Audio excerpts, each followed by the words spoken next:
Assalamualaikum warahmatullahi wabarakatuh. Salam sejahtera untuk kita semuanya. Izinkan kami dari kelompok 8 di kelas Informatika, BIMTEK Informatika SMP, kami akan menjelaskan tentang miskonsepsi informatika. Ini hal yang sangat menarik. Nah, kita lihat ada siapa saja yang ada di grup kita. Kelompok kita terdiri dari 7 orang. Boleh di slide berikutnya. Nah, ada saya Bambang Purwanto, kemudian ada Bu Sisilia, ada Bu Dewi, ada Bu Tatik, ada Bu Numalasari, dan ada Pak Nofriza dan Ibu Rizkawati. Kami bertujuh ingin memaparkan materi tentang miskonsepsi informatika.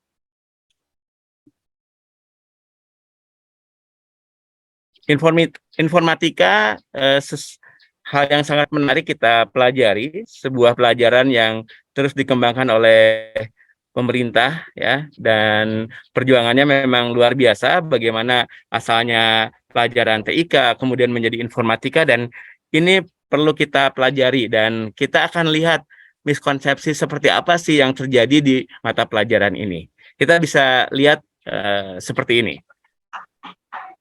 Oke, dilatar belakangi oleh permasalahan yang ada, yaitu kurangnya tingkat pemahaman siswa dan guru non-informatika tentang informatika itu sendiri. Dan, memahami informatika tidak sama dengan menciptakan programmer. Jadi orang-orang itu memahami kalau informatika itu pasti hubungannya adalah dengan programmer gitu. Nah, yang keduanya, belajar informatika tidak hanya coding semata. Nah, jadi orang-orang itu lebih asumsinya kalau mendengar informatika itu pasti mereka akan asumsinya itu, pemikiran itu pasti hubungannya dengan coding gitu. Padahal tidak hanya itu aja yang dipelajari di informatika. Belajar informatika juga tidak identik dengan komputer aja gitu. Nah, di informatika itu sebenarnya banyak ya, selain komputer, ada selain coding atau pemrograman, itu ada yang lainnya yang akan dibahas di sini di informatika, dalam informatika itu. Oke. Dengan identifikasi masalah ini, pembahasannya dibuat bertujuan untuk satu, bisa memberikan gambaran coding dan komputer hanya sebagai alat dan salah satunya saja. Jadi coding itu hanya gambarannya dan komputer itu hanya sebagai alatnya saja. Kemudian yang keduanya, computational thinking menjadi salah satu materi yang penting dalam menggunakan ilmu informatika dan digunakan dalam kegiatan sehari-hari. Jadi ilmu informatika itu atau computational thinking itu bisa sebenarnya bisa digunakan atau biasa kita gunakan di kegiatan kita sehari-hari. Pemahaman yang benar. Pemahaman yang benar itu memberikan pemahaman kepada guru non-informatika supaya bisa menjadi sumber informasi yang benar kepada siswa. Untuk solusi dari miskonsepsi informatika ini, sebenarnya nanti beranggapan kalau informatika itu pelajarannya komputer, selalu berkaitan dengan komputer ya. Sebenarnya kita bisa mengalihkan dengan selain komputer ya. Jadi kita memberikan pemahaman kepada guru non-informatika yang mereka selalu beranggapan bahwa yang berhubungan dengan informatika itu adalah komputer. Selalu komputer. Sebenarnya tidak seperti itu ya. Karena di pelajaran informatika kita bisa menyajikan materi pelajaran selain dengan komputer. Jadi ada istilah unplug dan plug. Ada plug itu kita memakai gawai ya, dan unplug tanpa gawai. Jadi kita menggunakan media-media yang lain yang menggambarkan itu pelajaran informatika, misalnya gambar-gambar tentang perangkat sistem informatika. Nah, itu merupakan unplug-nya. Ya. Dan di sini juga solusinya juga ada materi computational thinking atau CT ya. Dan kita memberikan gambaran 4 pilar atau 4 metode dalam CT ya, yaitu ada dekomposisi, ada abstraksi, algoritma, dan pengenalan pola. Nah, keempat pilar ini juga bisa kita aplikasikan dalam kehidupan sehari-hari, ya. Namun lebih luas lagi untuk menyelesaikan masalahnya kita gunakan dalam kehidupan sehari-hari, yaitu di bidang mata pelajaran apapun kita bisa menggunakan 4 pilar ini. Dan coding sebagai salah satu cara untuk membantu menyelesaikan masalah tersebut. Jadi selain 4 pilar tadi, kita juga menggunakan coding sebagai salah satu cara untuk menyelesaikan masalah dalam kehidupan sehari-hari. Solusi dari miskonsepsi informatika, pertama kita harus meyakini siswa bahwa tidak semua siswa pintar coding.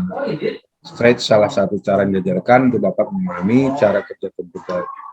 Materi functional thinking memberikan gambaran 4 pilar dalam tidak berbicara tentang coding, namun lebih luas lagi menyelesaikan masalah dalam kehidupan sehari-hari. Jadi coding sebagai salah satu cara untuk menyelesaikan masalah. Mungkin di sini juga selain dari coding ada alur langkah-langkah, itu juga merupakan bagian dari informatika. Jadi tadi sudah disampaikan dari awal kita memilih tema miskonsepsi di mana terdapat kesalahpahaman kalau kita mau berbicara tentang informatika di benak para siswa, di benak oleh guru-guru yang informatika. Kalau itu ujung-ujungnya pasti coding, pasti programming yang merupakan hal yang jauh gitu ya, jauh sulit gitu. Namun pada praktek baiknya kita bisa memberikan arahan atau pemahaman kepada guru non informatika dan kepada siswa bahwa informatika itu tidak semata-mata harus coding, informatika itu tidak semata-mata harus programming atau hal-hal yang dianggap bahasa dewa gitu ya kalau istilahnya, tapi salah satunya juga mencontohkan dalam functional thinking. Contohnya kita memberikan studi kasus yang mudah dipahami oleh siswa dari hal yang sederhana, misalnya cara membuat roti selai dan susu tarik. Hal kecil ini sederhana dapat disampaikan kepada siswa bagaimana mereka membuat dua hal ini, tapi menggunakan dalam konsep functional thinking. Nah, ini menjadi praktik baik yang dapat disampaikan kepada siswa kalau informatika itu dapat digunakan dalam kehidupan sehari-hari, mempelajari ilmu keinformatikaan. Dari 4 pilar tersebut, bagaimana mengajak siswa menggunakan 4 pilar tersebut, bagaimana dari hal membuat susu tarik ini dengan roti selai menjadi memecahkan sederhana menjadi 2 bagian saja, lalu memilih mana hal-hal yang penting dulu yang dilakukan, tahapan-tahapannya. Jadi anak-anak juga diajak mengenal pattern recognition, apakah saya punya pengalaman dalam membuat hal ini, bagaimana kita memulainya dari hal-hal yang pernah kita lakukan, dan ini juga mengarahkan anak-anak untuk mengetahui langkah-langkah yang harus diselesaikan, dijalankan supaya tercapai tujuannya secara efektif. Nah, disinilah adalah praktik baik yang menuntun anak-anak, siswa-siswa, dan orang-orang yang belum paham tentang informatika menjadi paham dalam melakukan langkah-langkah dalam untuk mencapai tujuannya supaya menjadi efektif menggunakan sistem ilmu keinformatikaan. Alhamdulillah tidak ada lagi miskonsepsi untuk anak-anak kita, sehingga peserta didik dapat belajar informatika dengan senang, apalagi di dalam abad 21 ini dengan teknologi 4.0, siswa kita dapat mempelajari teknologi dan menjadi warga digital dengan baik. Demikian adalah kelompok kami 8A yang sudah memberikan paparan tentang miskonsepsi informatika.